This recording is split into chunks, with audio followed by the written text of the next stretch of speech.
Well, hello everyone. Welcome to the Golf Town Lisa Longball Women's Golf Day Clinic. I am so excited that you come to join us. So I've logged on a minute early just to give people a chance to hop on. So once you're on, I'd love to hear where you're from. Just say hello and share where you're coming to watch from. So I'm from my hometown here in Calgary, Alberta, Canada. So would love to hear where you're from. So join me, let me know where you're from, and we're going to get that clinic started in about 1 minute time. Just wanted to give you time to all log on and get ready. I've got a couple rounds under my belt already this year in Canada, so I'm super excited to be sharing some clinics. I see they're Golf Town. They've joined us online. So again, if you have any questions and if you throw them in the chat, Golf Town will be able to answer those in case I miss them. So, Krista Wood, I see that you've joined us from the Maritimes from New Brunswick. Thanks so much for joining us. I love following your social media, seeing what's going on, getting out there on the golf course. So that's absolutely awesome. So can't wait to share some tips with you today to help drop your golf scores and most importantly, to celebrate women in golf. So we're just going to give it a few more seconds just to kind of let people get on. But if you've already joined us for the Women's Golf Day Clinic, fire on. Let us know where you're watching from. And if you've already had any rounds under your belt this year, if you're from Canada, some of our visitors internationally, especially in the southern United States, you're very lucky. Your golf season never shuts down. In Canada, we always get very excited around Masters time is typically when the Canadian golf season starts. Oh, and then there's Krista just said to say hello. Hi, Krista. I'm so glad that you came to join. And I'm actually heading out to Prince Edward Island this weekend. So I'm heading out to run one of my Lisa Longball golf schools, and I'm going to be doing a huge women's golf day event at the Links of Crowbush Cove. If any of you are looking for fabulous golf, holy cow, that is one of the best courses in Canada. You don't want to miss it. If you're heading out in the Maritime area, definitely add that to your rotation. And then I'll be at Brudenell and Dunderave as well too in Prince Edward Island. They've got some fantastic golf and of course lobsters. So I'm already looking forward to my lobsters when I get out there. Manon, I see you have joined me from Quebec. Hello. Thanks for joining. Michelle has joined us from Hanover, Ontario. So thanks so much for joining. I super appreciate that. We're going to have an awesome clinic today and I can't wait to teach you some great tricks. So ladies, we're going to get started because I have so much to teach you today. So welcome. The whole purpose of the clinic today is to celebrate Women's Golf Day, which is actually now Women's Golf Week. So Women's Golf Day started in 2016 from founder Alyssa Gaudet in a hope to say, you know what? Let's lift women up. Let's have a day where we celebrate women, bring more women into golf, and celebrate the women who already do play. And that event has become so successful since 2016, we've had to make it into a week-long event. So it actually, Women's Golf Day, which is now a week-long celebration, started on Tuesday, May 28th with Golfapalooza, and it's going to end on Tuesday, June 4th. So in that time, we're hoping that any of the ladies who are joining us in this clinic, that you can get out and play. And the big theme for this year's Women's Golf Day is to say, hey, bring a friend. So if you have a lady in your life, perhaps a colleague, sister, mother, daughter, granddaughter, niece, someone out there, friend who doesn't play golf, and you've seen the benefits and the joy that golf brings, we would love you to bring that brand new golfer to the course this week. So that's the big ask of Women's Golf Day this week. I've been volunteering for Women's Golf Day since inception. So I'm the Canadian lead for Women's Golf Day, obviously here in Canada. And I'm so excited to see how it's growing. It's now in over 68 countries, over 900 locations that are being celebrated all this week and across Canada as well too. So if you want any more information on Women's Golf Day, you can go to their website, which is www.womensgolfday.com. And my big ask for any ladies who go out and play golf today, whether you're just practicing your putting, whether you're playing 9 holes, 18 holes, or again, just at the driving range,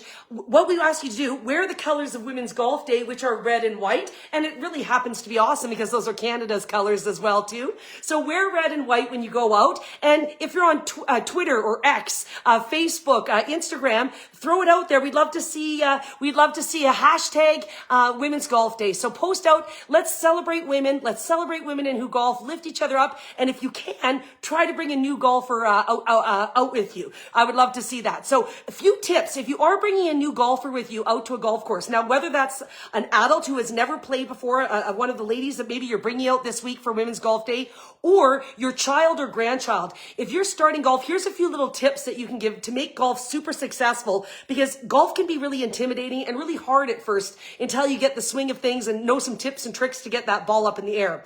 My recommendation is whenever you have a new golfer, encourage them to tee it up in the fairway. And you might say, hey, that's not the rules of golf. But what makes golf fun is seeing that ball go up in the air. And that discourages a lot of new golfers when they cold top it and the ball runs along the ground and they struggle getting it up. So when my son first got started, I had him tee it up in the fairway, and then he could even rip driver from the fairway, and he felt more successful. As he got better, or as the ladies you bring out who are brand new to golf are getting better and better, encourage them to tee down a little lower until finally they can remove it. Another great way, if you're bringing a newcomer to the course, again, whether it's a brand new golfer or child that you're bringing out there, another great idea is to play a best ball. So my husband and I would play from our tee box, but then the forward tees where my son would play as a brand new golfer, we would all hit our drives, and then he would pick the best drive. So whoever's drive he wanted, mom's drive or dad's drive. Mom's drive. It was mom's drive. No, but he would pick the best drive, and then he would hit from there. So he kind of played a scramble basically with us to the green, and then he would putt out his own ball from there. That really helped the pace of play, and it made it more fun, and it was a super family activity as well too. So if you're bringing any new golfers out to the course, those are two things that can really help them just get out and have fun, and that's really important. Now, before we get into our clinic today, and what I'm going to focus on putting today. So that's the fastest way to drop strokes. We're going to talk about some equipment. Really important for women's golf equipment. So especially for our new golfers that are getting into the game, or our ladies who've been playing for years and years, it's really important to know that the equipment needs to be fitted for you. And a lot of people say, well, oh geez, I'm not good enough to be fitted. Yes, you are. And especially if you are a newer golfer, fitted equipment will actually make you better faster. So again, remember, one of the best things you need to know about equipment is about the shafts. This is the engine of your golf club, the shafts. And by the way, right now, the shafts are named by gender. So typically there's a ladies flex shaft, a senior flex shaft, a men's regular flex shaft, and then stiff, extra stiff, so on and so forth. And yes, the majority of ladies a ladies flex shaft might work best for them. But here's the deal. It has nothing to do with gender. What your shaft has to do with was how fast you swing the golf club. And so it's really important that you always make it fun to figure out what that club head speed is. I just see Nathan has joined us. He said best ball is always better with newbies. Helps with the pace of play, especially at a busy course. Absolutely, Nathan. Nailed it. And that's why I highly recommend it, and it's more fun. So thanks for chiming in there. I really appreciate that. So ladies, when you're getting out there, if you're trying the new equipment out, really important, men or women, this is men or women, you need to have your club head speed measured. So before you buy golf equipment, you need to know, what's my club head speed? It's okay if you don't know your club head speed, you need to get it measured. So if you're in Canada, go to your local golf town. There's 47 stores across Canada. United States, probably your PGA Superstore or Golf Galaxy. Internationally, there's simulators. I'm sure simulators at your local golf stores as well, or any simulators. And what you need to know is ballpark club head speeds. Now, these are just some ballpark numbers, but if your club head speed with driver is 75 miles an hour or less with driver, yeah, you should probably be hitting a ladies flex shaft. 75 to 85 miles an hour, men's senior flex shaft. 85 to 95 miles an hour, men's regular. Again, these are ballpark numbers, and then so on and so forth with stiff and extra stiff. So it's really important to know what your club head speed is, because that's key. Now, what's another piece of equipment that's often mismeasured, especially for women? Well, it's the club that you're going to use most in your bag, and that's your putter. Every single golfer will make more strokes with their putter than every single club in your bag. And guess what? For women, this is typically the most misfit club in their bag. Why? Because this has often been a hand-me-down piece of equipment from perhaps a grandpa, a father, a brother, a boyfriend, a husband, a friend who's handed this down. And typically, what I see when I teach my golf schools and what I work with PGA PGA of Canada and PGA of America pros, they'll notice as well. They'll say, hey, your putter's too long. Well, if your putter's too long, that can absolutely affect how you roll the ball and your accuracy with that ball and your contact with the ball. So often, if you have a hand-me-down putter and it's too long for you, your eyes aren't going to be properly over the ball and it is going to impact that roll. That's an easy fix. Often, a club fitter can pull off the grip. They can cut down the putter. You don't want to cut down irons. That makes them a lot stiffer. Typically with putters, you can do that. And then you can often save the grip and put them back on. I'm just going to say a couple highs. I see Cheryl Rose has joined us from Cambridge, Ontario. Cheryl, thanks for joining us. And Michael, they call you Missile Mike, but on the putting green, they call you 3-putt Mike. Mike, I'm going to fix you today. I'm going to tell you what I'm about to teach you will almost eliminate 3-putts. I'm thrilled to be able to show you that today. And Marion King has joined us from Airdrie. So thanks so much, everyone. I appreciate you joining. Now, men and ladies, this is important. This is one of the most inexpensive ways to help fix your putter as well, too. And that's the grip. So this is often misfit as well. If you're someone who's a wristy putter, and we'll talk about the cardinal sins of putting in just a moment, a really great fix is a thicker grip. So a lot of there's many different shapes and styles for putter grips that can help you keep your wrists more stable and will make you a better putter. So this I would highly recommend. Every single golfer, but women in particular, this is often the most misfit club in your bag. And this is not an expensive, it doesn't mean you need a brand new putter. It can just simply be cut and fitted down for you. It can also have the lie and loft adjusted for you to help you with your roll. So you want to see a club fitter. Again, Golf Town has club fitters at all 47 locations. And also any of our international guests or anyone can just simply Google golf fitter and what city you are in to find a certified fitter to help you. And this will help you save so many strokes. I just want to say hi to Danita from California. Hello. I love your California weather. I just love coming down there. I was in Los Angeles not too long ago. And Michael's joined us from Wainwright. So thanks very much. Okay, let's get down to the meat and potatoes. Let's talk about one skill that again, we're celebrating Women's Golf Day this week. And our big ask is to say, hey, bring a friend, men or women, bring a friend to the golf course that if you know someone, a lady that has never golfed before, to give it a try. That's our whole purpose this week. So what's one easy thing that you could start a brand new golfer with? Putting. Putting is awesome. That's why it's so popular, all those mini putt, and that's always great. But take them to an actual golf course and practice on a real green. And I'm going to show you some things that you can work on that will really, really help you. So, and I see Tammy's joined us. You're fabulous from Winnipeg. Thank you. And Nancy, great to see you from Nova Scotia. I'm coming out to the Maritimes on Saturday, so can't wait to come to your neck of the woods. Okay, putting. Let's talk about the cardinal sins in putting. So for me, I hit a long ball. I can often be on a par 5 in 2, and then I was 3-putting for par or worse, bogeys, 4-putting. We've all been there. That's what kills our score. So today's lesson is all about how do we get rid of the 3-putts. So let's start with the cardinal sins of putting. Here are the cardinal sins of putting. Cardinal sin number 1 is breaking the wrists. You never want to be breaking your wrists when putting. When you're putting, if you find that you break those wrists, you will be a poor putter. So when you're putting, you're actually trying to create a triangle. So when you have that triangle and you actually want to try to rock those shoulders. So when you get into your putting stance, all you simply want to do is rock the shoulders. You don't want to have any wrist movement. So cardinal sin number 1 is breaking the wrist. What's cardinal sin number 2 in putting? Side to side sway. So sometimes when people try to rock the shoulders, I find that they sway or that they twist. They twist or sway. If you twist or sway, it's going to kill your putting. That's where the 3 and 4 putts will come, and it will absolutely kill your stroke. So those are 2 biggies that you want to make sure that you avoid. And cardinal sin number 3 is looking up too early. And I can't say this enough. This is such an easy one that you can work on.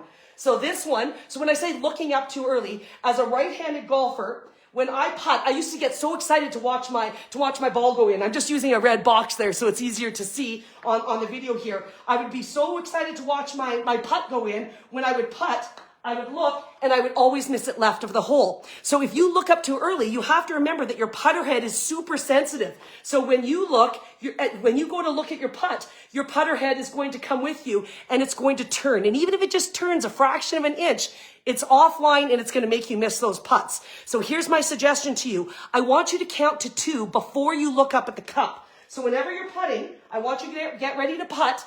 And but before you even go, again, we're making sure we're not breaking our wrists. We've got our triangle, no body sway or twist. Once you've got those two things down, you want to make sure that you look at your golf ball for 2 seconds where the golf ball was sitting, make your putt, look for 2 seconds where it was sitting, and there you go, nice straight putt. So again, wait for 2 seconds after you putt your ball before you allow yourself to look up at the hole. And I promise you, you are going to sink more putts. That's absolutely huge. Barbara, I've seen that you've joined us from Nova Scotia. Again, I'm coming out to the Maritimes this weekend. Can't wait to eat some lobsters out there. And Ruth Ann has joined us from Barrie, Ontario. So thanks so much.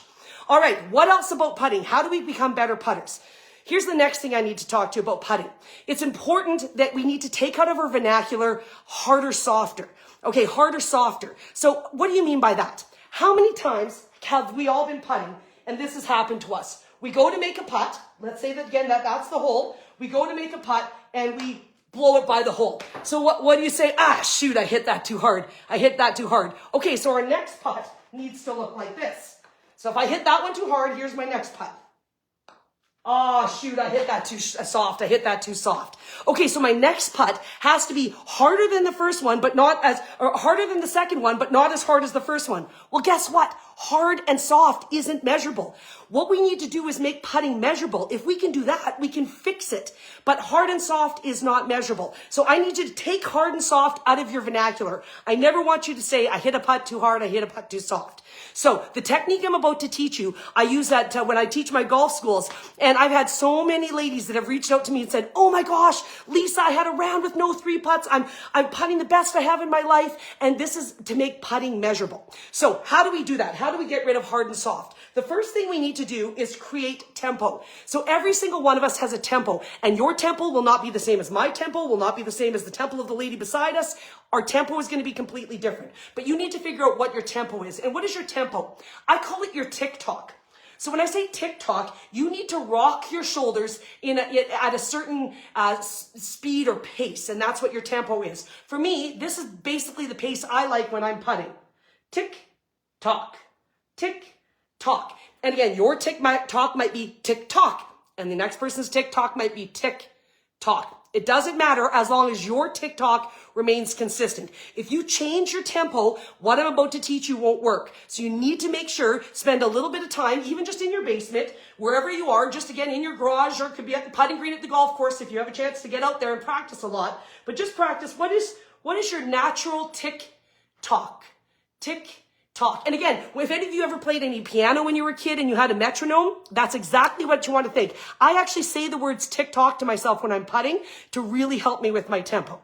Now, once you have your tick-tock set, I want you to create 3 benchmark putts. So what you're going to need to do is you're going to need to get 3 balls. You're going to place your 3 balls in a line beside each other, give them each some space, because if they're too close, they might run into each other on the putting green when you're doing this. So 3 balls, spread them out. Okay, spread them out so that you do not touch, so that you aren't going to hit, again, any of the balls. I'm going to get rid of my box here and rid of my extra balls. Okay, and so this is what we do. Once you've figured out your tick-tock, you're going to go to your practice putting green, okay, at whatever golf course you're at. You're going to find the flattest spot that you can find at your practice putting green, and you're going to make 3 strokes. You're going to take the head of your putter, and you're going to pull it back. The first benchmark putt will be to your back big toe to your front big toe. And your tempo has to stay the same. Your next big benchmark putt, you're going to take the putter face and stop it at your back pinky toe to your front pinky toe. And your third benchmark putt is going to be a foot by your back foot and a foot past your front foot. And those are going to be your 3 benchmark putts. And again, you want to be on a flat spot on a practice green. So let's go ahead and give this a try just so you can understand what it might look like. So we start on the practice green, we have 3 balls ready to go. My first one, and I actually like to say tick-tock when I do this. So I'm going to bring my putter face back to my big toe, So here we go. Tick-tock. Now I'm going to go up to my next ball. I just step up to my next ball. I'm going to do it pinky toe to pinky toe. Tick-tock. The way you know you've done it right is if each ball goes longer. If each ball goes longer, you know you're doing it right. And now my last one, I'm going to go big toe to big toe. Okay, big toe to big toe is my last one. Sorry, I apologize. 1 foot by to 1 foot through. Sorry, big toe to big toe, pinky toe to pinky toe, and 1 foot by to 1 foot through. Here we go. 1 foot by to 1 foot through. Tick, tock. And then each ball is longer, so I did it right. You have to drop your putter. Drop your putter exactly where you were putting your balls from, okay? Then what you're going to do is you're going to pace off your putts, okay? So you're going to stand beside your putter where your balls were. You're going to stand beside your putter and you're going to pace it off, okay? So here's to my first ball. 1, 2, 3.5, 4. So 3.5, 4, 5, 3.5, 5, 6, okay? So I just paced out my 3 balls. So basically it's saying on these greens, on this golf course, on this day, on a flat lie, my big toe to big toe putt is going to be a 3.5 pace putt. My pinky toe to pinky toe putt is going to be a 5 pace putt. And my 1 foot by to 1 foot through is going to be a 6 pace putt. So basically, by doing that, I've made my putting measurable, okay? So this is such an important thing. Again, what will mess it up is if you change your TikTok. If when you're doing big toe to big toe, pinky toe to pinky toe, 1 foot by to 1 foot through, if you change your tick-tock, on one, if you go tick-tock, and on the next one, you go tick-tock, of course, the ball is going to go by a lot farther. So you can't change your tick-tock. But by doing this, you now have a measurement. That means when you go to the first hole, let me put my hole back. Oh, here's my hole. When you put your hole back, okay, let's put my hole there. Now, I get to the golf course, okay, I've dropped my ball, okay, I get to my first hole. My ball is sitting there on the first hole. This is what your process would be on every single hole. You arrive at the putting green, you go to where your ball is, or once you're on the green, you stand beside your ball, and now you pace it off to the hole. 1, 2, 3, 4. So, I have this on the first hole, I now have a 4 pace putt. My big toe to big toe was a 3.5 pace putt. So if my putting stroke was just a little bit past big toe to a little bit past big toe, I'll probably be dead bang on.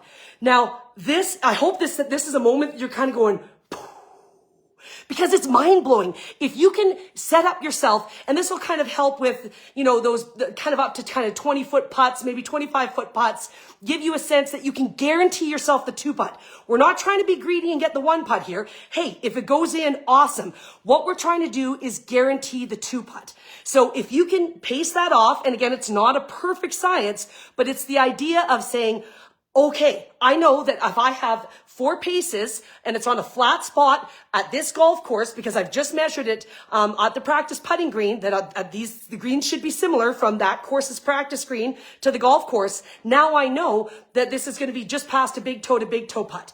Now, where are the differences going to be? Obviously, if there's an uphill putt or a downhill putt, then it's a little bit of a guesstimation. If it was 4 paces to an uphill putt, that might be pinky toe to pinky toe or even past. And if it's a downhill putt, I'm going to have to just barely pull it back and just maybe 2 inches back, 2 inches through. So again, at that point, it's a little bit guesstimation. But for now on, whenever I play golf, if I hit a putt and I'm using my system of 4 paces, 6 paces, whatever it may be, if I'm using my system, I'll say, oh shoot, I had too short of a stroke on that one. And if I blow it by the cup, I'll be to myself, darn it, I had too long of a stroke. If you start saying, again, get rid of hard or softer, if you start saying to yourself, oh shoot, I had too short of a stroke, I had too long of a stroke, not too hard, too soft, it's going to be measurable. You're going to get rid of those 3 putts. Now, some people say to me, well, Lisa, I play at the same, I'm a member at a golf course, so I play, 85% of my rounds at the same golf course. So if I do it once, is it fine? No. Every time I play, I do this. Why? Because your greens are different at 8 o'clock in the morning than they are at 3 o'clock in the afternoon. They are different in May than they are in August. So, and again, if you play different courses, well, of course, green speeds change, because sometimes you can hear the old adage, I've heard, something to the effect of, for every foot back, or every foot of your pace it's 2 inches back or whichever else, but that doesn't take into consideration green speeds. So that's why I like this, because you can try it at every single golf course and it changes it. So to me, this is just absolutely massive, absolutely massive. I see Wilma's joined us. Love the suggestion. Understand why pros do that. So yes, if you see pros pacing it off, they're just getting that sense of how many paces. And again, I typically don't go 1 foot in front of the other. I'm not measuring at 1 foot in front of the other. I just take my normal stride. This will take you no extra time because, hey, I'm a fan of pace of play. We got to keep the pace of play. This is all stuff that you can do while your playing partners are getting set up and ready to go. So this is really, really important, okay? So I see, again, Wendy has watched, and this is a great refresh. Shelby has joined us, and Deirdre, need this. Your weakness is putting. So I'm telling you. So again, if you want to practice this, I promise you it's going to be great. The next thing that you want to think about as well are also your alignment lines. So when you're lining up your putter, making sure that you have those alignment lines. Now, if you watch the Masters, obviously that was just this past in April, you saw a lot of people. You would have seen a lot of black Sharpie lines drawn on the ball. Now, you'll see a lot of pros that like to do this. So typically, most golf ball companies have a ball where there would be some sort of a line on their ball, that you could use that to line it up. I find I'm terrible at drawing lines on a golf ball. So there's these little clips that you can buy or whichever. They're like little mark lines. This one's a Pell's Golf. I think there's Line 'em Up as well. It's very, very popular. And you put that little cap. You put the cap on your golf ball. Get out a Sharpie, and you draw a line because what you can do then is point. You're going to point the line on your ball, obviously, to where you think the break, what we call the apex of the break. So if you see any sort of slope in the hill, and how do you read the slope in the hill? I like to imagine if I poured a bucket of water on the green, how would the water flow? So the apex of the break is where would the water start to drip down towards the hole or away from the hole, kind of that top point where the flow of the water would change. And then again, you would have seen this kind of black line. You would have seen that black line at the Masters on a lot of balls. But then what you've also started to see club companies do is what they do is they have lines on the ball. So they've seen how popular lines are. So this one is Callaway's triple track ball, and you can see it already has lines on it. And for extra alignment, you can even get putters, depending on how terrible you are at your alignment, you can actually get putters that match. So this one, again, is my 2-ball 10 putter. But look at this. Once I line those lines up to the apex of my break, I can then line my putter face up. So again, putting is such a personal preference that you might like the 2-ball. You might like more of a mallet style putter. You might like a blade style putter better. So again, putting is super, super personal preference. But as I said earlier in the clinic, make sure you have your putter fitted for you, men and women. And if you're really wristy, the fix for really wristy is get one of those new kind of a thicker putting grip. Also super, super helpful. And it's really important that your putter is fitted to you. And that's not an expensive thing to do. But I promise you'll make more strokes with this club than any other club in your bag. So absolutely huge. And and the alignment, that to me, I love the alignment. And of course, when we align, we always have to mark our ball from behind the ball when we do that. So I'm a big fan of using that. But I'm telling you, this new system, make sure you know your tempo. Go to the practice putting green, find your flat spot, do your 3 benchmark putts of big toe to big toe, pinky toe to pinky toe, and 1 foot by to 1 foot through. Drop your putter. Don't forget to drop your putter.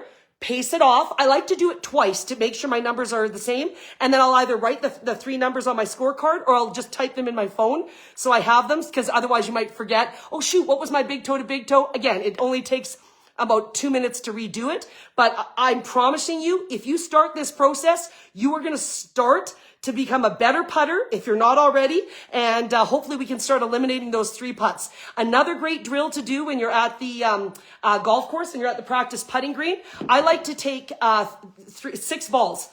And this is more for lag putting. What is lag putting? Those are the really long putts. And what I like to do is split the practice putting green into 3. I'll putt my first ball to about a third of the way to the third of the way up the practice putting green. Then 2/3, I'll putt another ball to 2/3 and another ball to the end. And then I'll putt my 3 balls in reverse order and trying to get them back there. And you'd be surprised, just that little drill there of practicing a third, 2/3 to the end, 2/3, 1/3, and back to the beginning, how quickly you'll start to adjust. And especially instead of harder, softer, you start to think about how far back do I have to pull my putter and how far through. Now, I'm always a fan. There's people, like I'm a big fan of people when you're putting through the ball. So a certain distance back. What you never, ever, ever, oh, there's cardinal sin number 4. What you never want to do in putting is stop. Stop your putter at the ball because you're hitting the ball. It's bouncing along. You want the ball to roll end over end. That's how you know you've struck it properly. If you see that line wobble at all, then you know you haven't struck it properly. So really important to make sure that you have a nice smooth stroke, and we never stop the putter face right at the ball. So you want to think, but my measurable stops at big toe. But for those of you who really love going a lot through, you could change the process to big toe to a lot through, pinky toe to a lot through, 1 foot by a pass to a lot through. So again, that's just a little adjustment if some of you really struggle stopping at the big toe, the pinky toe, and a foot by. But I'm telling you, if you practice this, it's going to help your putting tremendously. So hopefully these putting tips are going to help you this season. I highly encourage you to get out there. Ladies, go celebrate Women's Golf Day, Women's Golf Week. Wear red and white the next time you get out there. If you can get out there before June 4th and up to June 4th, that would be outstanding. Please post on social media a picture of you playing golf, putting, practicing, driving range, whatever it is to get out there. Bring a friend with you. Bring a brand new golfer. Use the hashtag Women's Golf Day and @mention Women's Golf Day, because ladies, let's celebrate each other. Let's lift each other up, and let's get more women into this game. That's what it's all about. And I want to do a really big thank you to Golf Town. Golf Town has been an incredible supporter of women's golf. The very first athlete they ever sponsored, who was that? Oh, right, Brooke Henderson. Phenomenal female golfer, obviously just an absolute rock star for junior golf and women's golf in Canada, and so inspiring on the world stage. And they've been supporting Women's Golf Day since 2021. And this year, so they're doing a great women's, that we did our clinic today on Facebook Live, which you can watch on YouTube and Facebook Live at any time, or sorry, Facebook, the Golf Town Facebook channel, or the Golf Town YouTube channel. And again, you can go back. I did a great video on International Women's Day back in March, where I talked about what to do with the girls. Where do you put your arms with the girls? And one of the biggest issues for women is not hitting it very far. So I talk about those two things in my March International Women's Day video for Golf Town. So go back and check these out, or those out, should I say. Double check the putting here. And then Golf Town also encourages on Tuesday, June 4th, to come on out to any of the 47 golf stores across Canada. The first 25 ladies who bring a scorecard, either physical scorecard or show an electronic scorecard, you're going to get a free sleeve of balls. They also have a fun scavenger hunt that's going to be going on throughout the day. And super exciting, the Canadian Women's Open is going to be held in my hometown of Calgary, Alberta in July. And a little sneak peek, Golf Town is partnered with Callaway for some really cool prizing for ladies. So watch their social media channels. That's just a little teaser telling you what's coming up. But we highly encourage women to get out to their local Golf Town on June 4th. Again, bring your scorecard, get that sleeve of balls, do the fun scavenger hunt for a great Golf Town gift card. But most importantly, ladies, just get out and play. Have fun. And thank you so much for joining the video. I hope this has helped your putting. I hope you can tell me, Lisa, I had a round with no 3 putts. Woohoo! I would love that. So I see Perry has joined us. Thanks so much. And I hope to meet you too, Perry, sometimes. And Tina, so glad that you enjoyed the video, and thanks for joining us. So to all the ladies out there, happy Women's Golf Day, happy Women's Golf Week. And to all the gentlemen who are always so supportive of women in golf, thank you. We appreciate it, and I hope everyone has a fantastic start to their golf season and enjoy as we head into the summer months. Thanks very much, everyone. Have a great night. Bye.